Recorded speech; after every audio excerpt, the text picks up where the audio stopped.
And the foreign ministers of South Korea and China held talks this morning. That was just before the North's launch of those missiles. During their talks, South Korea's foreign minister asked for ongoing support from China for the complete denuclearization of the Korean Peninsula. Yoon Jung-min reports. Meeting his Chinese counterpart Wang Yi on Wednesday, South Korea's Foreign Minister Chung Eui-yong asked for China's consistent support for the Korean Peninsula Peace Process, calling Beijing a key partner needed to achieve that goal. South Korea and China have worked together closely as key partners for the common goal of the complete denuclearization of the Korean Peninsula and lasting peace. We hope for Beijing's consistent support for our government's Korean Peninsula Peace Process. In response, Wang highlighted their strengthened bilateral ties, calling South Korea an inseparable partner. China and South Korea are close neighbors that cannot be moved and partners that cannot leave each other.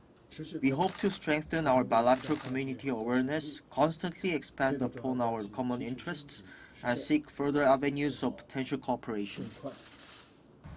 Speaking to reporters after the meeting, Wang said all parties should work together to resume dialogue with the North, and he hopes all do their part for peace and stability on the Korean Peninsula.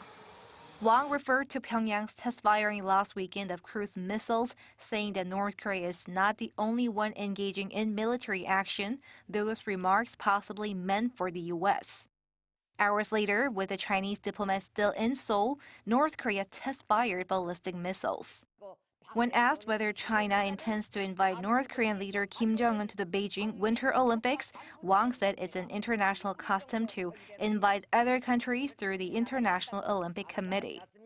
Regarding South Korea's relationship with the U.S., the Chinese foreign minister emphasized yet again that Seoul and Beijing are inseparable neighbors and partners to each other. He was critical of the U.S.-led intel sharing program Five Eyes, calling it byproduct of the Cold War era.